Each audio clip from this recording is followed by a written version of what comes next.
Welcome to episode 15 of Two Pastors and a Plant. I'm Drew Narmour. This is JD Shaw. We haven't introduced ourselves in a while, so I figured we'd do that. But we're glad to be here. We're going to talk a little bit about the Sabbath, one of the Ten Commandments, and the sort of how Christians are supposed to live by it today as New Testament believers. What does that look like? How do we obey the Sabbath? Obviously, Jesus comes along in the Sermon on the Sermon on the Mount. I didn't say mouth; I said mount, and reinforces the idea that he hasn't come to do away with the laws, but he is the fulfillment of them. And so there is obviously the Ten Commandments as a whole, but even the Sabbath has some binding on us. But what does that look like for us today? Well, there has historically been a lot of debate among Christians about how to observe the fourth commandment, which is remember the Sabbath day by keeping it holy, and the whole commandments in Exodus 20, verses 8 to 11. Mm-hmm. And our view at Grace Bible is that there really isn't a Christian Sabbath, that the Sabbath is an old covenant institution. Instead, we celebrate the Lord's Day. And there are references in Revelation, in 1 Corinthians to practices taking place on the Lord's Day, the first day of the week, Sunday. The pattern, we believe, is that when Jesus rose from the dead on Sunday, on the first day, very quickly we see Christians in the first century even beginning to gather on that day, holding that day in high esteem, probably in recognition that that's the day that Jesus rose from the dead. But we don't necessarily see them taking the Sabbath requirements, which Sabbath was sundown Friday to sundown Saturday in the Old Covenant. We don't necessarily see them applying all the Sabbath regulations to Sunday. In fact, that's a Puritan invention, as best we can tell historically. The early church in the Roman Empire, they didn't do that. Because it's such a late invention in church history, I feel at complete liberty to say, and because, frankly, in the New Testament, basically every time the Sabbath is mentioned, it's kind of mentioned negatively. Jesus is deliberately picking fights with the Pharisees on the Sabbath, on what they can and can't do on the Sabbath. And we read where Paul says in Colossians 2:16, "Therefore do not let anyone judge you, but what you eat or drink, or with regard to a religious festival, a new moon celebration, or a Sabbath day." And, it's funny, I've talked to some Sabbatarians, some people who really believe that the Old Covenant restrictions on the Sabbath day apply to Christians today on Sunday. And I bring up Colossians 2:16, and they really don't have an explanation for it. They just keep going back to a strong argument, which is, since God rested at the end of creation on the seventh day, we have to rest on the Lord's Day. And typically they're Presbyterians, but as with some other things with our Presbyterian brothers, like baptism, they connect the two covenants in a way that I just don't see in the Scriptures, infant baptism in particular. And so that's why we don't take that particular view at Grace Bible. It's not in the larger tradition of the church. So we don't take that view. All right. So you said they couldn't. So their argument largely would be around Genesis 1 and 2. I think that's their. Is that what a Sabbatarians? You get a Presbyterian in here, they might say something different. But I think that's their strongest argument, is that it's tied to creation. And since God rested on the seventh day, we've got to rest on the first day. So it doesn't have that binding, a specific day that we are to obey the Sabbath on, but we are supposed to obey the Sabbath in a sense. And what does that look like for us today?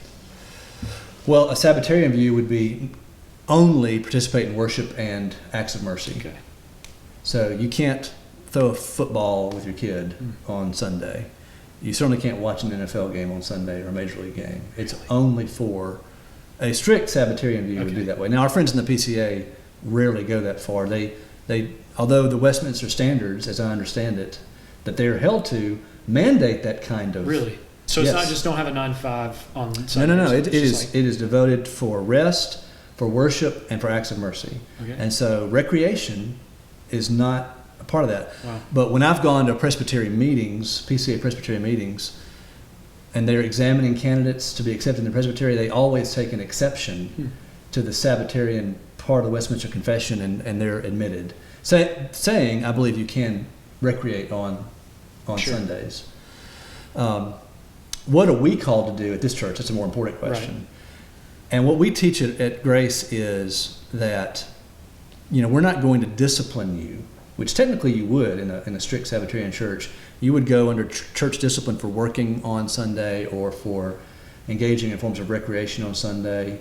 You can read minutes of old church meetings back in the 19th century, and you see where they disciplined members for Sabbath activities, especially in the Puritan era. Oh my goodness, in England, a lot of that. What we say is we're not going to discipline you if you're an EMT or a police officer and you've got to work on Sundays. But we do teach is there is a creation pattern for rest, 1 day in 7. And if you don't take a day off to rest your body and your mind from its regular work, you're going against creation, and it's going to show up in your life sooner or later. Probably sooner if you're a man, you're going to be angrier with your wife and your kids than you should be. You're going to be a more frustrated person. It's going to affect your health because you're overworking. And eventually, your life will end sooner than it otherwise would because you're going against how God designed you to rest 1 day in 7. So we teach you got to rest 1 day in 7. You have to take a Sabbath rest, but it doesn't have to be on Sunday. Ideally, it would be. I mean, if I could, honestly, if I could pass, of all the laws that I would like to pass, if I could pass one law in the United States that I think would immediately solve a lot of problems, it would be, okay, we're just going to shut everything down on Sunday. Or honestly, I would take any day of the week. Tuesday, I don't care. Just so that everybody could rest. As bad as the coronavirus has been, it has been so great to have this enforced Sabbath in a lot of ways. Of course, we were working, we were doing videos, we didn't stop. But still, I mean, just because my family slowed down, I slowed down. So if I could mandate that everybody in the United States would have to take 1 day off a week, boy, I would because it's so be king important. for a day. I'd do that for sure. And then I believe it's in Matthew. Didn't Jesus say Sabbath? I'm going to get this backwards. Man was not made for the Sabbath. The Sabbath was made. That's Mark 3:27. The Sabbath was made for man, not man for the Sabbath. And just going to again, why I think the New Testament does not teach that the Sabbath requirements of the Old Covenant, you pick them up from Sunday and you drop them from Saturday, you drop them on Sunday. Just the statements like that Jesus made seems to go against that argument. Something that we all want is rest. It's so hard to do, I guess, as 21st century Americans. But it is such a wonderful commandment. Obviously, all the commandments are wonderful, but especially a commandment to rest. And imagine you're an Israelite 2 years out of Egypt, and you're on Mount Sinai, and commandment 4 is take a day off every week. When for decades they didn't have a day off at all because they were slaves to the pharaohs. That's the kind of God we serve. He wants to give us a vacation. Rest. Take a day off once a week. God says so, and it's good. That sounds good news to me.